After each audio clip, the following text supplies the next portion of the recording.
Good evening students. দেখো, আজ আমি তোমাদের ক্লাস 12-এর প্রথম text on killing a tree এই টেক্সটটিকে যথাযথভাবে পড়ব এবং তার মানে যথাযথভাবে আলোচনা করব। এই যে অন কিলিং এ ট্রি, এটি মূলত জিৎ পাটেলের লেখা।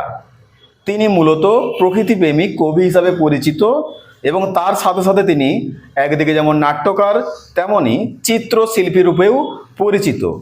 এখানে তোমাদের জীব পাটেল প্রসঙ্গে যে মূল তথ্যটি দেওয়া আছে সেটিতে দিয়েছে জীব Patel is a renowned Indian poet, playwright and painter. তাহলে এখানে জীব পাটেল সাধারণত ভারতীয় কবি এবং তিনি নাট্যকার, তাছাড়াও চিত্রশিল্পী হিসাবে পরিচিত এবং বিখ্যাত।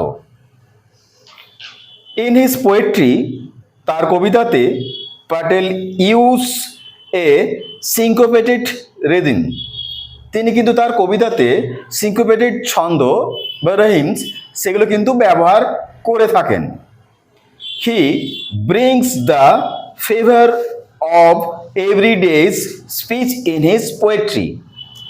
মূলত তিনি তার কবিতায় তার প্রাত্যহিক বা প্রতিদিনকার জীবনের যা যা বক্তব্য বা যা যা ঘটনা সেগুলো কিন্তু তিনি তুলে ধরেন। Some of his notable work are, তার কয়েকটা গুরুত্বপূর্ণ বা বিখ্যাত বা প্রসিদ্ধ কাজ হলো mirroring and how do you withstand body, যেটা 1976 সালে প্রকাশিত হয়েছিল। তাহলে দেখো, আমরা এই যে আমাদের জীব পাটেলের প্রসঙ্গে জানতে পারলাম তিনি ভারতীয় কবি ছিলেন এবং তার সাথে সাথে তিনি একদিকে যেমন নাট্যকার ছিলেন, অন্যদিকে তেমনই তিনি চিত্রশিল্পী রূপে পরিচিত।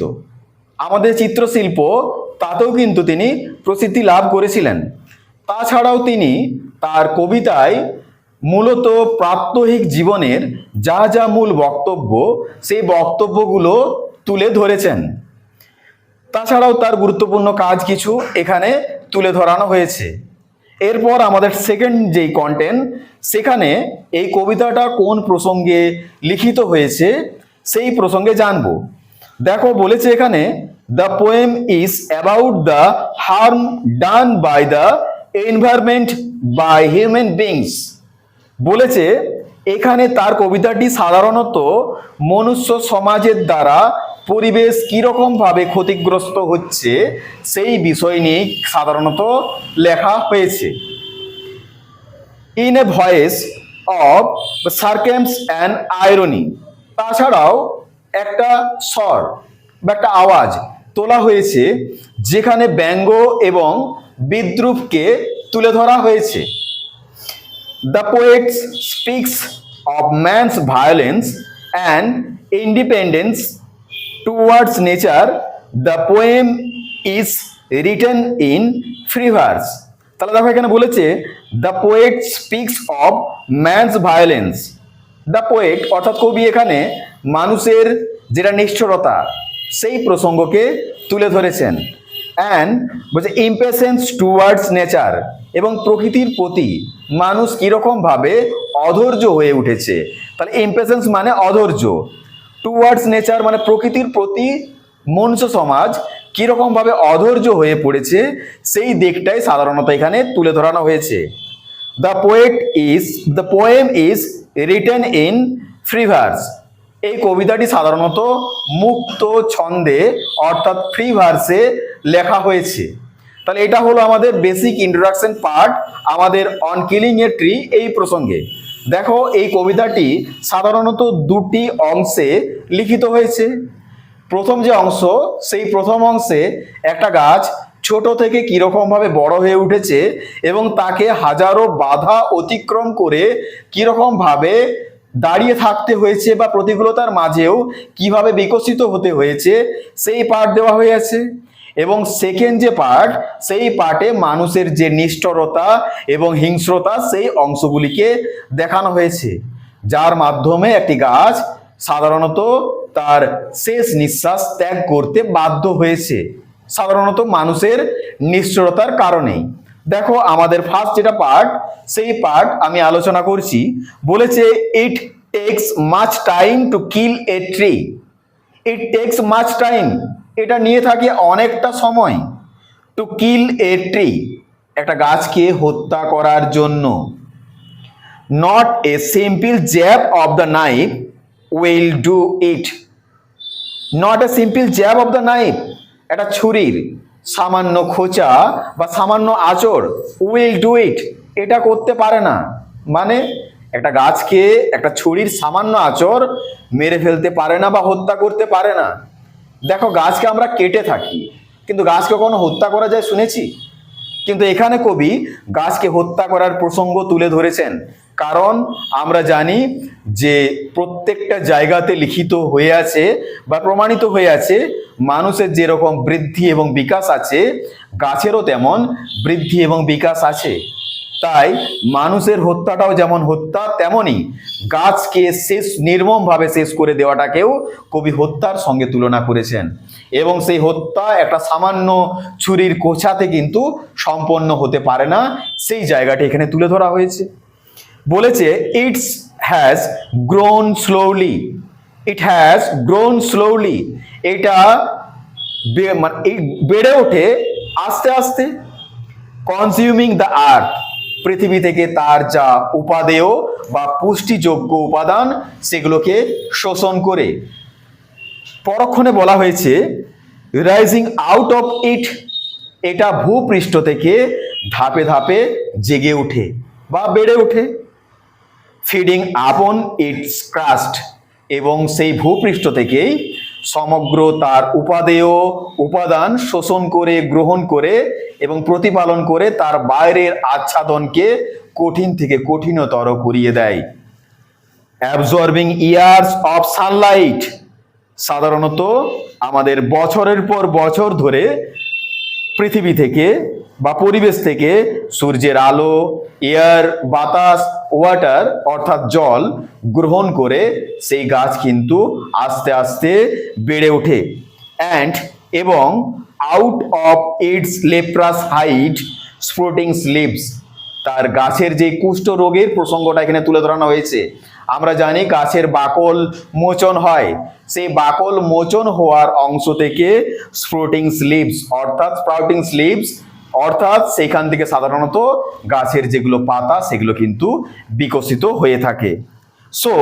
সুতরাং গাছকে হত্যা করার জন্য হ্যাক অ্যান্ড চপ অর্থাৎ গাছকে জোরে ঝাঁকাও এবং ছোট্ট ছোট্ট টুকরো টুকরো করে ফেলো, সেই রকম কথা কিন্তু তুলে ধরানো হয়েছে। কিন্তু this alone would not do it, শুধুমাত্র ওই ঝাঁকানো এবং টুকরো টুকরো করে কেটে ফেলার কারণে সেই গাছকে হত্যা করা কিন্তু সম্পন্ন হয়ে থাকে না। Not so much pain will do it, এর থেকে বেশি যন্ত্রণা গাছকে কিন্তু আর দেওয়া যেতে পারে না বা যায় না। বলেছে এখানে কবি দ্য ব্লিডিং বার্ক উইল হেল, অর্থাৎ গাছের যে ক্ষতবিক্ষত অংশ, সেই ক্ষতবিক্ষত অংশ থেকে রক্তিম নির্যাস বেরিয়ে সেই ক্ষতকে কিন্তু পুনরায় আবার সারিয়ে তোলে। আমরা জানি গাছের যে অংশ কাটা হয় সেই অংশ থেকে নির্যাস ঠিকই বেরোয়, মানুষের শরীরে আঁচড় দিলে যেমন রক্ত বেরোয়, তেমনি গাছের শরীরেও আঁচড় দিলে সাধারণত সেখান থেকে আলাদা রকমের নির্যাস বেরিয়ে থাকে। সেই নির্যাসের মাধ্যমেই সাধারণত সেই গাছ আবার তার পূর্বের অবস্থায় ফিরে আসে। পরক্ষণে বলেছে and from close to the ground, এবং ভূপৃষ্ঠের একদম নিম্ন প্রদেশ থেকে উইল রাইজ কার্লড গ্রিন টুইগস, সেই ভূপৃষ্ঠের নিম্ন প্রদেশ থেকেই রাইজ বেড়ে ওঠে কার্লড গ্রিন টুইগস অর্থাৎ কোগড়ানো রক্তিম ছোট্ট ছোট্ট ফোড় আবার সেইখান থেকে বেড়ে ওঠে, এবং সেই ছোট্ট ফোড়গুলো মিনিয়েচার বাউডস অর্থাৎ ছোট্ট ছোট্ট ডালপালাতে বিকশিত হয়ে থাকে। বলছে হুইচ, যেটাকে ইফ আনচেকড, যদি সেটাকে লক্ষ্য না করা হয় এবং যথাযথভাবে দেখা না হয়, উইল এক্সপেন্ড এগেন, তাহলে সেটা পুনরায় আগের অবস্থায় ফিরে আসবে। টু ফর্মার সাইজ অর্থাৎ পুনরায় তার আগের অবস্থায় ফিরে আসবে। তাহলে দেখো আমাদের যে প্রথম অংশ, সেই প্রথম অংশে দেখলাম একটা গাছ, সেই গাছকে ছুরির সামান্য খোঁচা দিয়ে কিন্তু মেরে ফেলা যাচ্ছে না, এবং সেখানে আমরা জেনেছি যে গাছ আমাদের প্রকৃতি থেকে বা পরিবেশ থেকে সূর্যের আলো, জল এবং বাতাস গ্রহণ করে আস্তে আস্তে বেড়ে ওঠে। সেই গাছ সহজেই মেরে ফেলার নয়, তা সত্ত্বেও আমাদের কিছু স্বার্থ লোলুপ মানুষের জন্য সেই গাছ প্রতিনিয়ত বিপদের সম্মুখীন হচ্ছে, তার ফলস্বরূপ প্রকৃতিতে বিপর্যয় ঘটছে। এবং এখানে জানিয়েছে গাছের একটা মানে প্রতিকূলতার মাঝেও সে কিরকম ভাবে ধাপে ধাপে নিজের অস্তিত্বকে টিকিয়ে রাখে। আমরা দেখতে পেলাম গাছকে ঝাঁকানো হলো, জোরে আঘাত করা হলো, গাছকে কুচি কুচি করা হলো, কিন্তু গাছ তার নিজের যা অংশ বা নিজের যা নির্যাস সেটাকে নির্গত করিয়ে পুনরায় আগের অবস্থায় ফিরিয়ে এনেছে। আবার এখানে মানুষের নিষ্ঠুরতাকে প্রকাশ করার জন্য বলেছে, যদি আমরা যেই গাছটাকে কেটে ফেললাম সেই গাছকে পুনরায় আবার না দেখি, তাহলে কিন্তু সেই গাছ আবার ছোট্ট ছোট্ট ফোড় মিলে পূর্বের অবস্থায় ফিরে আসবে। এই হলো আমাদের প্রথম পার্ট, প্রথম অংশ। সেই অংশে যা যা জি প্যাটেল আলোচনা করেছেন তা আমি আমার মতো করে আলোচনা করার চেষ্টা করলাম। পরের পার্ট আমি খুব শীঘ্রই আপলোড করব। যদি কোনো বিষয় জানার থাকে কমেন্ট বক্সে কমেন্ট করে জানিও। আজ এখানেই রাখলাম, আর যদি ভালো লাগে চ্যানেল সাবস্ক্রাইব করো।